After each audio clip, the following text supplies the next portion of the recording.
Ally Kostial was born in St. Louis, Missouri, but had always dreamed of attending the University of Mississippi. When she was finally given this chance, in her eyes, life couldn't have gotten much better. But then, things changed.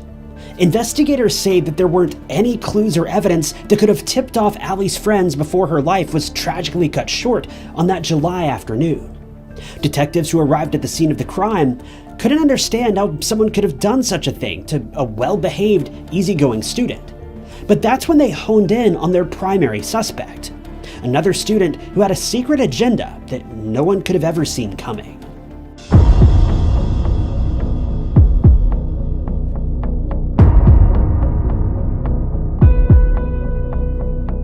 Ally Kostial was 21 years old in 2019, attending Mississippi State University in Oxford, Mississippi. Oxford, Mississippi is a relatively small town. There isn't a whole lot going on there. I was there just a couple weeks ago, and best I could tell, it was a town that didn't have much to offer outside of a few restaurants and outdoor stores like Tractor Supply. With a population of about 25,000, it's a quaint little town, very quiet, and certainly a great place for college students to live, as there's only so much trouble you can get into in such a small, lazy town. The University of Mississippi is really the main draw for the town, and I think it's safe to assume that the college is likely where the town gets most of its money as well. The university has an acceptance rate of around 90%, but the reason most people go here is likely because its tuition is relatively low, compared to other similar schools. And with the graduation rate of about 65%, it fits right in line with schools that may cost 10 times as much, while offering what's essentially the same exact education. This is likely why Ally Kostial was so determined to attend the University of Mississippi. A great school, a great price, and usually great people. Ally was attending college with the plans of graduating with a degree in marketing. She was scheduled to graduate in the spring of 2020, much sooner than many of her friends and peers, as she'd been attending summer school on top of her regular college courses. Ally had dreams of getting a job in the fashion industry in some capacity, though she never revealed specifically what type of fashion marketing job that she'd been hoping for, at least not publicly. Ally didn't just attend the University of Mississippi, though. She wasn't just a run-of-the-mill student. She had a fierce passion that few people will ever match. Ally had helped found the Alpha Phi sorority and was even the president of the school's golf club. If this weren't enough, in her free time, she would also help teach fitness classes in the area as well. I don't know how she managed to find time to do all these things, but with summer school stacked on top of all this, it's pretty clear that Ally was a very busy person. But she always made sure to save time for friends and family. Her mother recalled Ally's dreams of attending the university and said that she didn't only have plans of carving out a great career for herself, but she also dreamed of meeting her future husband at the school. Ally felt confident that she'd be able to find a suitable partner and settle down with an honest man by the time she graduated. In the fall of 2016, Ally believed that she had finally met this man when she ran across Brandon Thiesfeld, a student that she fell head over heels for. But unfortunately, these feelings were not mutual. Ally's friends say that they did their best to warn her about Brandon, but she was blinded by his presence. For whatever reason, Ally was drawn to him with a magnetic intensity. She just couldn't keep her mind off of him, but unfortunately these feelings were far from mutual, but Ally couldn't let him go. Over the course of the next few years, Ally would learn a lot about herself, after realizing how low she'd be willing to go to keep Brandon around.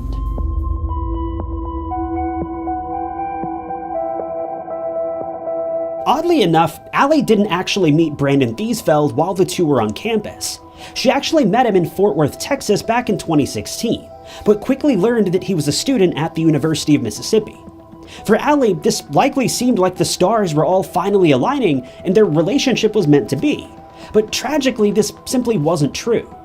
Now, at the time, Ally certainly didn't know this, but everyone around her knew exactly the type of person that Brandon really was. Brandon was a part of the in crowd. He was popular from the very beginning, at least with other guys his age. As far as women, well, as soon as they actually got to know him, they'd usually go running the other way, but that wasn't true for Ally.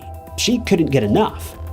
According to various friends and acquaintances, Brandon was, well, a terrible person. Now, I don't go around throwing insults like this very often, but I'm serious. Brandon was the very definition of a piece of human garbage.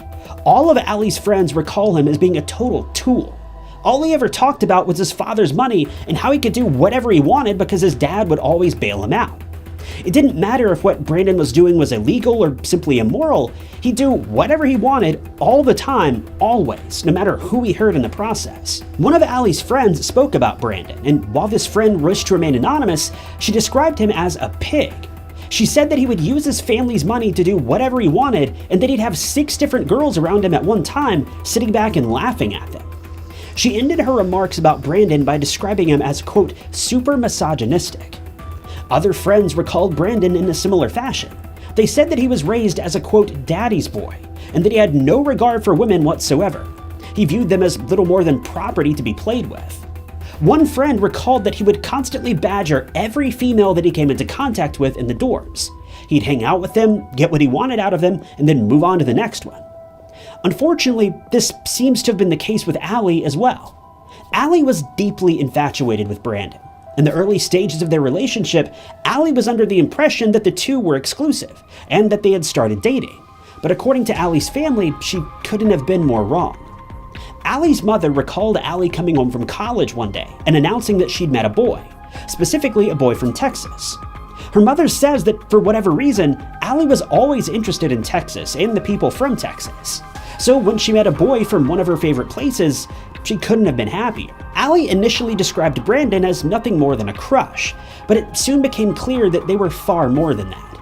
Maddie Norris, one of Ally's closest friends, says that she never even met Brandon.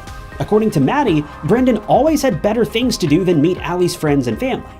Maddie would later describe the relationship between Ally and Brandon as on and off again, but for Ally, Brandon was the only person she cared about.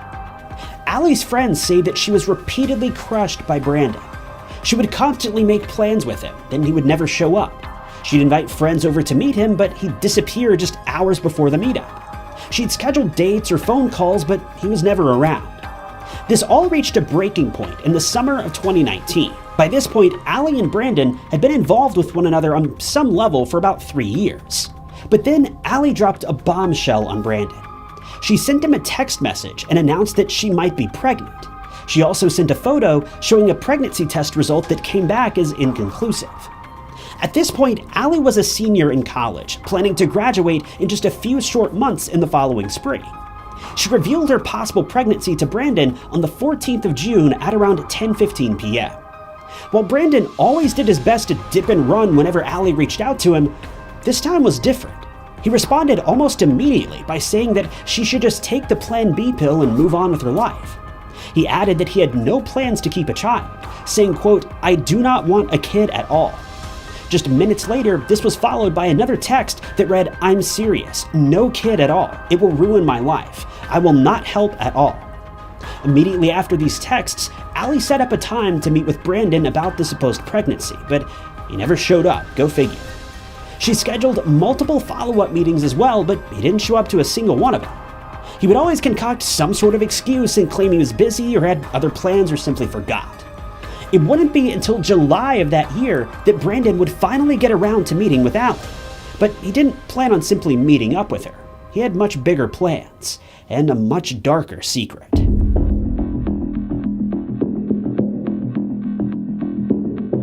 Ally and Brandon had once again made plans to meet up on the evening of July 19th, 2019. At this point, Ally was expected to have been about 3 months pregnant. But interestingly, police found surveillance footage from that night showing that she'd been at a bar. She got an Uber after leaving the bar and was seen driving home alone, suggesting that she'd likely been drinking. This took place at 11:52 p.m. Just a couple hours later, at 1:28 a.m., believe it or not, Brandon actually showed up for their planned meeting. He picked up Ally and the two drove down to a fishing camp at Sardis Lake. According to photos that were taken at the scene of the crime, the two had been drinking White Claws and eating junk food throughout their drive to the fishing camp.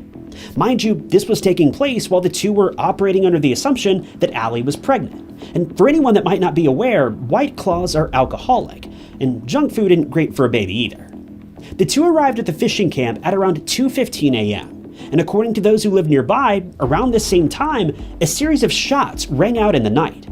A woman who was walking her dog reported hearing the shots between 2:15 and 2:30 a.m., pretty much the exact same time that Brandon and Ally would have arrived. By 10:30 a.m. that same morning, a police officer was passing through the area while conducting his routine patrols of the camp, and that's when he came across a crime scene. Based on the crime scene photos and police officer testimony, when he arrived at the camp, he found Ally lying face down on the ground. Nearby, he found her purse, 2 cans of White Claw, and the aforementioned bag of snacks. There was also a jacket placed on a nearby picnic table. When he approached Ally, it became clear that she had lost her life after being hit by multiple rounds at a somewhat close range. The officer stated that upon closer inspection, Ally had been hit a total of 9 times, though 11 shell casings were found nearby, leaving 2 rounds unaccounted for. The investigator said that in all of his years in the service, he'd never seen someone be hit so many times before. As soon as police confirmed the identity of Ally, they immediately got to work on the case, interviewing her closest friends and family members. In particular, they were interested in the testimony of Ally's friends. After speaking with multiple friends and acquaintances, detectives quickly noticed that there was one name that repeatedly came up in conversation: Brandon Thiesfeld. Brandon was a difficult person to track down, but police were eventually able to get in touch with him, and they asked him to come in for questioning. They didn't reveal that he was a suspect as far as I can tell. They purely explained that they wanted to hear his testimony from the night of the crime. But Brandon treated the police in the same way that he treated all the women in his life, with blatant disrespect. He told the officers on at least 3 occasions that he would meet them at a specific location at a specific time, but he would never show up. Once he lied on this 3rd occasion, police got much more serious and spoke with a judge and requested to obtain a warrant for his arrest, as well as gain access to his cell phone data. The judge granted this request, and police began to trace Brandon's movements by using his cell phone. They quickly learned that he wasn't even in the state of Mississippi any longer. He had packed his bags and was heading towards Tennessee without ever notifying them. Needless to say, this wasn't going to fly, so police tracked him down after issuing a bolo for his truck, an $80,000 Ford F-150 that he'd purchased once again with daddy's money. About 2 hours after issuing the bolo, Brandon was arrested in Memphis. As soon as police searched Brandon's truck, things got much worse for him. They found a .40 caliber weapon that he had been hiding, a weapon that matched the one used at the scene of the crime. Brandon was immediately extradited back to Mississippi, but believe it or not, things would only get worse from here.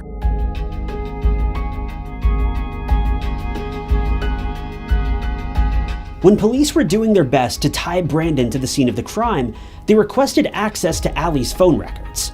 While they obviously found the weapon that was used in the crime, they didn't have any sort of motive, and without a motive, it would be a bit more difficult for a jury to find Brandon guilty. Well, it wouldn't take long for them to uncover a mountain of evidence that simply couldn't be ignored. When they began looking through Ally's Apple Watch and iPhone, they were able to use her location data, her fitness data, and her text messages to paint a remarkably clear picture of when the crime took place, how it played out, and what role Brandon had played in things. They were able to confirm via Apple iMessage that Brandon was the last person to have seen Ally on the night that she disappeared. Not only this, but they were able to match their location data to the exact same location at the exact same time. But then came the most damning evidence of all. When looking at the contents of Ally's text messages, they learned that for 3 months, Ally had been leading Brandon to believe that she was pregnant and that the baby was his. Brandon, naturally terrified, refused to do the right thing and just meet up with Ally to talk it over and figure out what role she wanted him to play in all of this. Brandon pretty clearly didn't want a child, but Ally continued to push him to talk about the possibilities. In the end, Brandon made a rash decision that would change the history of his community forever. Police were able to prove that Brandon, terrified of, quote, ruining his life, decided to claim Ally's life and the life of her unborn baby. Or did he? Well, yes, he did claim the life of Ally, but a shocking revelation was announced when an autopsy was conducted on Ally's body.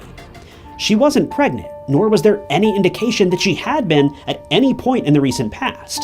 So what was with this strange pregnancy test that she showed to Brandon? Well, who even knows? There are a million reasons why a pregnancy test could come back inconclusive, but it seems that Ally was riding this train for as long as she possibly could, maybe just hoping to get a meeting with Brandon. But here's the thing, We have no way of knowing if Ally knew that she wasn't pregnant. We have no way of knowing if she really was just stringing him along.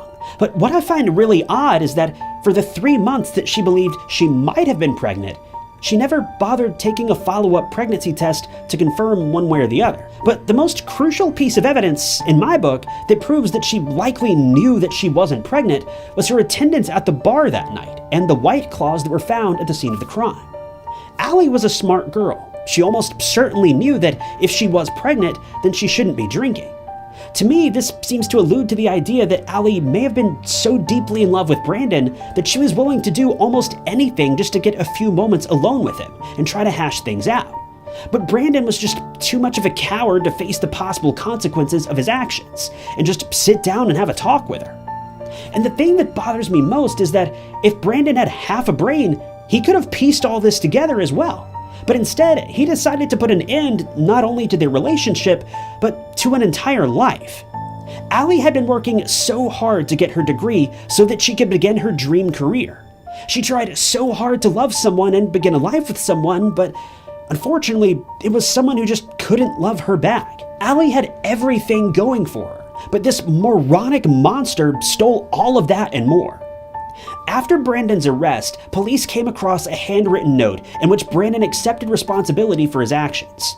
The note was addressed to his parents, and he explained that he was sorry for what he had done and sorry for the pain that he had caused them. He explained that he'd been having dark thoughts for quite some time, years leading up to the crime. He said that he couldn't explain where these thoughts came from, but that he'd finally acted on them and deeply regretted his actions. At the end of it all, Brandon was sentenced to life in prison, with the possibility of parole once he turns 65. It would seem that, at long last, Brandon had finally committed a crime that his dad couldn't bail him out of. Thank you guys for tuning in to another episode of True Crime Stories.